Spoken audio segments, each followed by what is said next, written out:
Bismillahirrahmanirrahim. Assalamualaikum dan salam sejahtera. Apa khabar semua?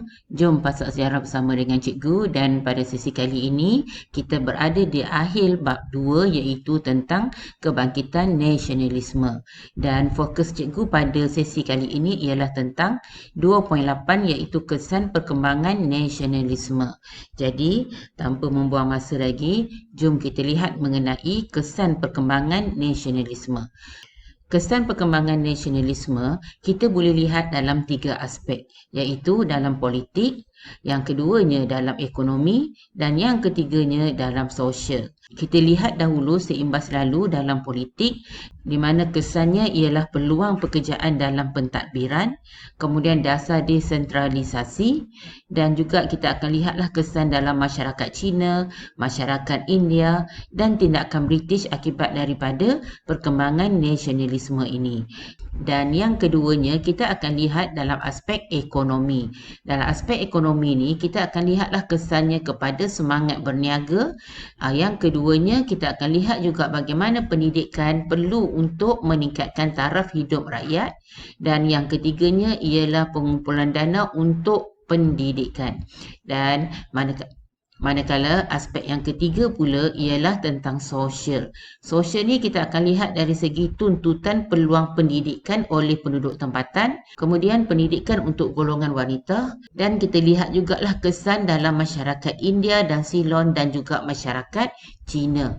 Jadi ini keseluruhan apa yang akan cikgu sentuhlah dengan kamu pada sesi kali ini. Yang pertamanya kita akan lihat dahulu kesan perkembangan nasionalisme dalam politik.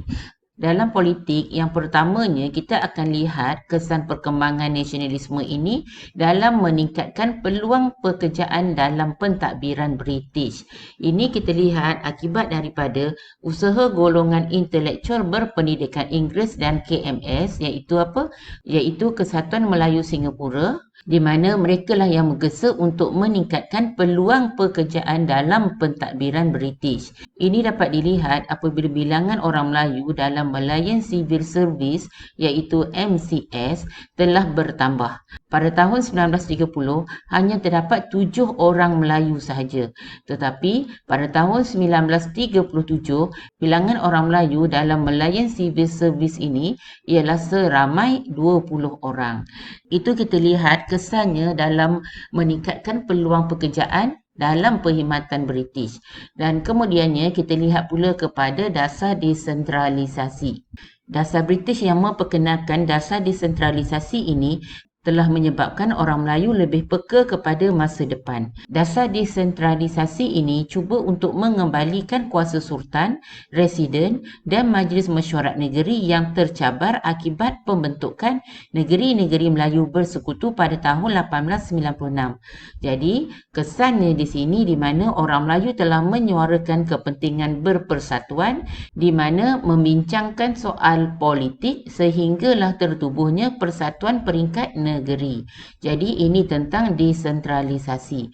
Dan kesan politik dalam masyarakat Cina kita dapat lihatlah di mana nasionalisme di Cina telah mendorong golongan revolusi ini memberi perhatian kepada pendidikan. Malah telah ditubuhkan kelab bacaan dan pasukan drama untuk mendapatkan berita ataupun maklumat dari Cina. Dan banyak sekolah Cina telah dibuka sejak 1921, dan sekolah Cina ni telah menggunakan bahasa Mandarin sebagai bahasa pengantar.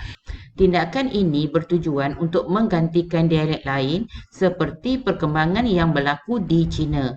Dan kemudiannya kita lihat pula kepada masyarakat India. Sekitar tahun 1930-an dan 1950-an muncul masyarakat India yang dilahirkan di tanah Melayu. Sebahagian daripada mereka lebih gemar dikenali sebagai the straight born people, dan mereka berusahalah untuk membentuk identiti sendiri, mementingkan perpaduan dan melihat melihat perkembangan politik di tanah Melayu. Akibat daripada perkembangan nasionalisme, British telah berhati-hatilah dengan kemunculan nasionalisme dengan mengadakan beberapa sekatan. Apabila gerakan nasionalisme ini telah dikesan oleh British, itulah yang nanti menyebabkan British akan mengambil tindakan seperti British telah menangkap Ibrahim Haji Yaakob, Ishak Haji Muhammad dan juga Ahmad Bostamam kerana terlibat dalam gerakan nasionalisme ini. Mereka ini telah ditangkap dan dipenjarakan di Singapura. Apabila Jepun menguasai tanah Melayu, tokoh-tokoh ini telah dibebaskan pada tahun 1942. Kemudian kita lihat pula kesan yang kedua, iaitu kesan perkembangan nasionalisme dalam ekonomi. Dan yang pertama kita lihat dulu kepada semangat berniaga. Ini akibat daripada kesaan kaum muda untuk memajukan diri dalam pendidikan dan ekonomi. Kemudiannya Persatuan Kebajikan telah ditubuhkan, iaitu penubuhan Al-Jamiah Al-Khairiyah di Singapura. Dan penubuhan Al-Jamiah Al-Khairiyah ini sebenarnya adalah untuk membangkitkan semangat berniaga dan juga menulis rencana berinformasi tentang kepentingan kemajuan. Dan yang keduanya kita akan lihat dalam pendidikan untuk meningkatkan taraf hidup. Ini kita lihat pada abad ke-20 apabila British telah menekankan pendidikan rendah kepada masyarakat tempatan. Hal ini telah menyukarkan usaha untuk meningkatkan taraf hidup penduduk. Sebab apa? Sebab hanya pendidikan di peringkat rendah sahaja. Dan Za'aba telah membangkitkan isu ini semasa mengajar di SITC, iaitu Maktab Perguruan Sultan Idris, dengan menyedarkan guru pelatih pentingnya pendidikan tinggi dan kurikulum bahasa Inggeris. Jadi itu tentang pendidikan untuk meningkatkan taraf hidup. Dan yang ketiganya kita lihat dalam pengumpulan dana untuk pendidikan. The Malay Mail dan Malaya Tribune telah berusaha untuk mengasas dana untuk membantu orang Melayu melanjutkan pelajaran di luar negara. Dan ini disokong oleh Persatuan Guru-Guru Melayu Selangor dan juga Persatuan Negeri. Dan antara tokoh yang melanjutkan pelajaran ke luar negara ialah Tunku Abdul Rahman, Tunku Yaakob dan juga Muhammad Zain Arifin. Ini antara tokoh yang telah melanjutkan pelajaran di luar negara. Jadi ini kesan perkembangan nasionalisme dalam ekonomi. Kita lihat pula kesan perkembangan nasionalisme yang ketiga, iaitu dalam sosial. Yang pertamanya kita lihat dalam tuntutan peluang pendidikan. Ini telah disuarakan melalui akhbar, majalah dan juga persatuan. Dengan isu yang diutarakan oleh akhbar, majalah dan persatuan, terutamanya dalam pendidikan, telah mewujudkan kesedaran yang tinggi dalam kalangan masyarakat untuk belajar di madrasah dan juga di sekolah Melayu. Malah ini juga telah mendorong mereka untuk menulis dan menerajui majalah sendiri. Selain itu, lepasan SITC iaitu dari Maktab Perguruan Sultan Idris telah menunjukkan peningkatan. Pada Mac 1924, terdapat 58 orang lepasan SITC, tetapi telah meningkat kepada 141 orang pada September 1940. Mereka yang berkhidmat sebagai guru ini secara tidak langsung akan dapat membantu untuk meningkatkan pendidikan masyarakat. Dan kita lihat pula pendidikan untuk wanita di mana guru wanita semakin ramai. Pada tahun 1930, majalah Bulan Melayu telah diterbitkan. Majalah Bulan Melayu ni diterbitkan oleh guru wanita di Johor Bahru dan mereka juga telah memuatkan berita kemajuan dan pendidikan wanita, dan majalah ini telah tersebar di tanah Melayu dan juga Indonesia. Penggeraknya ialah Ibu Zain, di mana beliau menekankan kepentingan ilmu pengetahuan untuk mengangkat martabat wanita. Kita lihat pula kesan sosial dalam masyarakat India dan Ceylon.